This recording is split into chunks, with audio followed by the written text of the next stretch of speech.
Oke, assalamualaikum warahmatullahi wabarakatuh. Jumpa lagi dengan gue Sonorice di Retik Antusias. Oke guys, sekarang ini kan gak kerasa ya, udah 3 bulan ternyata netasnya tuh tanggal 9 nih guys. Jadi ternyata anaknya tuh nggak ada yang nurun ke ayahnya. Nggak tahu ini hamil sama platinum, nggak tahu nggak, soalnya platinumnya nggak ada, tiger platinumnya juga nggak ada.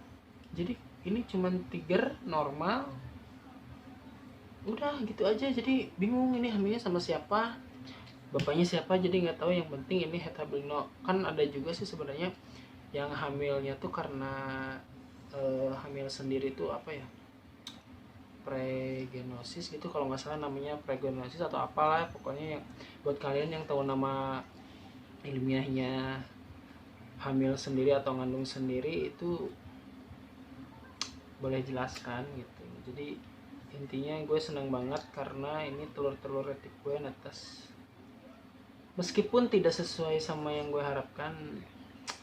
Yang penting ini anak-anaknya keluar dan sehat semua. Harusnya tanggal 15 kita cutting ya, ternyata ini udah netes semua, udah keluar semua. Jadi ya akhir tahun, bukan akhir tahun ya, sekarang awal tahun ya, kayak awal tahun yang sangat wow amazing gitu ya, meskipun nggak dapat jackpotnya. Karena pertamanya kan gue nggak tahu itu betina atau jantannya, pertama indukannya nggak tahu jantan atau betina, jadi nggak tahu, tiba-tiba bunting hamil tapi anaknya nggak ada yang nurun ke bapaknya gitu, cuma tiger sama normal doang. Aneh ya guys, aneh nggak sih? Lu aneh nggak? Enggak lah, gue menormal dodol. Ini nanti gue lihat ya, ini ya. Gue taruh dulu karena emang udah keluar semua. Jadi ini yang gue ambil. Gue ambil satu. Kaget guys. Gue meskipun udah lama main ular tapi masih takut nih teman-teman, masih takut sama yang namanya strike baby retik atau retik dewasa. Jadi kita harus safety, tetap safety. Wah, anaknya gede-gede nih teman-teman. Jadi anaknya abnormal, jadi telurnya tuh gede, lebih gede dari telur soang nih teman-teman. Nah, ini anak-anak saya teman-teman, anak gua Sansia namanya. Saya tahu. Oh, gede ya, gede banget sih. Maksudnya emang telurnya pada gede, jadi anaknya juga gede-gede. Tapi alhamdulillahnya karena indukannya tiger lavender, jadi ini bawa head. Oh my god, oke.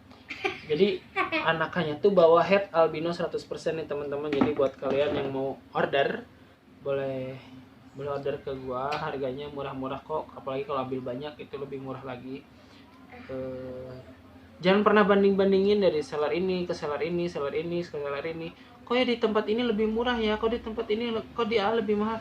Jangan bilang kayak gitu. Kalau kamu suka beli barangnya, kalau nggak suka gak usah dibanding-bandingin ya teman-teman. Jadi kenapa nggak beli dari seller sana aja, kenapa harus ke gua gitu. Jadi maksudnya kalau misalkan di sana lebih murah ya udah beli aja ke sana gitu, jangan beli ke gua. Karena kenapa di gua mahal ya, karena emang butuh perjuangan gitu. Makanya gue jarang banget nawar. Kalau gue nggak ada budget, nggak pernah nawar gitu. Jadi cukup tanya doang, ini berapa, pengen tahu harganya ini berapa. Jadi nggak pernah nawar kalau gue nggak ada uang. Kalau ada uang ya terserah lu mau nawar berapa juga gitu. Jadi jangan pernah banding-bandingin seller ini dan seller ini. Ya udah beli aja ke sana, itu lebih murah. Tapi yang dia lebih bagus, nah itu bedanya gitu. Oke, balik lagi ke ular-ular gua. Jadi ini ada yang kayaknya ini teh ada yang apa ya? Ada yang apa sih kak? Nggak tahu ya. Udah. Masih saya tuh gaji. Nih kita lihat yang. Emangnya jualan gitu? Ya jualan, ya kan dijual ini. Jadi kalau udah netes semua ya dijual, kalau udah setting pertama dijual. Tapi ada beberapa yang pasti gua keep gitu teman-teman. Jadi nggak gua jual semua sih. Sayang kalau dijual semua. Karena ini head albino 100% semua ya, karena indukannya tiger lavender. Dan bapaknya nggak tahu siapa nih teman-teman. Ya udahlah ya. Kita keluarin dulu satu, kita lihat udah bisa. Tapi tapi yang ini bagus sih, tiga, 1 2 3. Tigernya cuman ada 1 2 3 4 5 6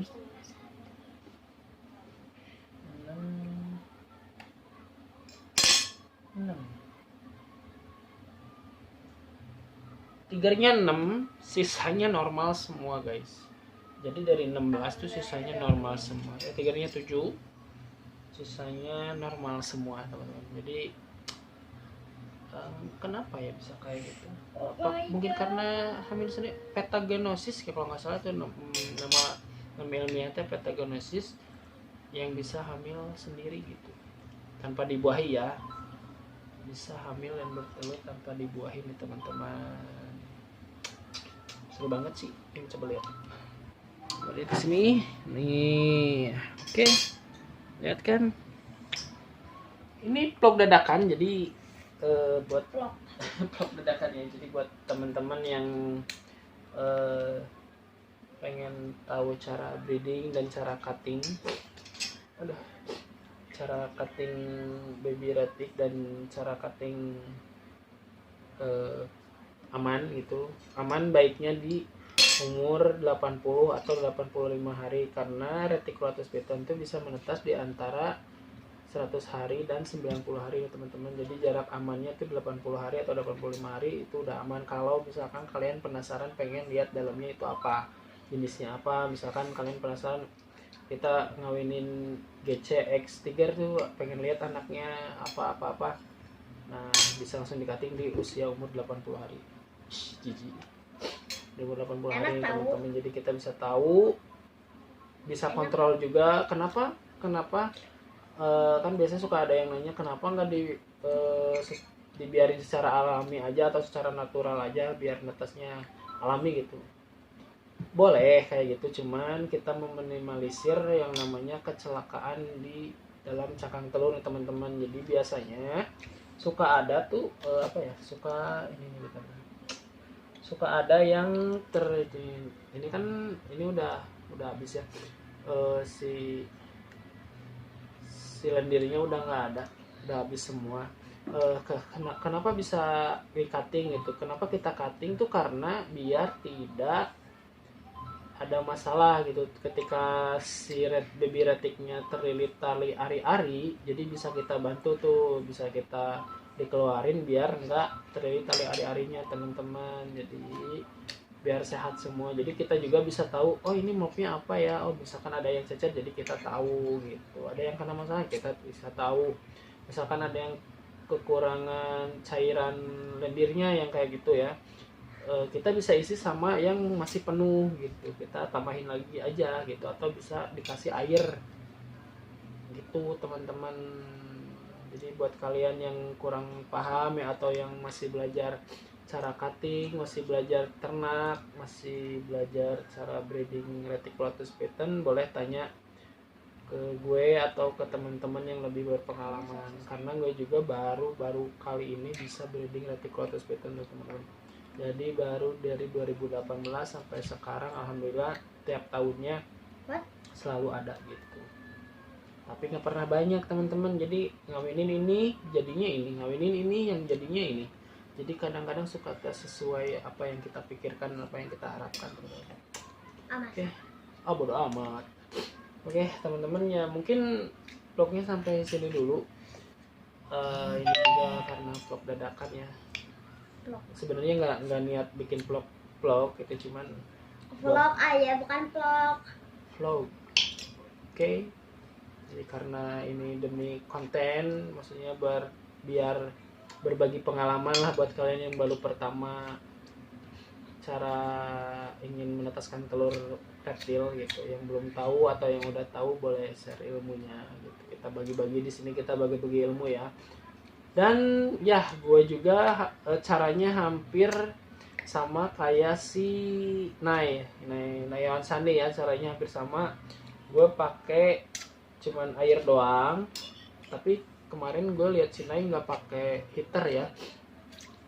Kalau gue pakai heater, jadi buat kalian yang baru pertama belajar ingin menetaskan telur retik nggak usah bingung sebenarnya mau alasnya pakai koran, pakai tisu atau pakai apa, yang penting jaga kelembapannya jangan terlalu kering teman-teman. Jadi kita main suhunya di 30, 32 itu paling mentok tuh 34, dan kelembapannya paling minim banget itu antara 65 atau 60 paling minim ya. Kalau paling minim itu yang biasanya kalau pakai styrofoam kita harus banyak memainkan di air gitu, kita harus banyak main di air gitu biasanya. Tapi kalau gua kemarin cuman air pakai kontainer doang, terus si telur retiknya udah taruh aja di bawah di atas alas perlitnya teman-teman. Nggak pernah gue cek sih, jadi gue cek tuh sebulan sekali gue cek. Kalau misalkan telurnya bagus dia tidak akan busuk teman-teman, tapi kalau misalkan telurnya tidak berkembang itu pasti akan busuk atau jamuran teman-teman. Menurut saya ya, kalau pengalaman gue emang kayak gitu teman-teman. Dan nanti gue bakal share cara yang biar si baby retiknya, kan suka ada yang bilang kenapa sih baby retik saya kak susah makan ya. Ya intinya sabar. Terus biasanya gue pakai, nantilah gue kasih tahu ya, dimulai dari ntar setelah shading mereka semua nanti gue bakal tes makan. Kalau misalkan masih tidak mau makan ya ganti variasi makanannya, ada burung puyuh, ada burung emprit, ada tikus, ada tikus red kan, ada tikus mencit ya, kita bervariasi aja. Nggak maksudnya yang ini makan kok yang ini enggak, ya mungkin mereka selera makannya berbeda gitu, atau belum waktunya mereka untuk makan. Tunggu ketika shading pertama, kedua, ketiga. Kalau ke-6 kali shading gak mau makan, nah itu berarti ular bermasalah ya, coba kita hand feed gitu teman-teman. Oke, sudah dulu ya vlognya ya, udah ya kayak udah aja, nggak usah banyak ya, udah. Assalamualaikum warahmatullahi wabarakatuh. Jangan lupa teman-teman di like, subscribe, and comment and share ya jika video ini bermanfaat buat kalian. Tapi insya Allah bermanfaat karena kontennya bukan konten abal-abal teman-teman. Assalamualaikum warahmatullahi wabarakatuh. Bye.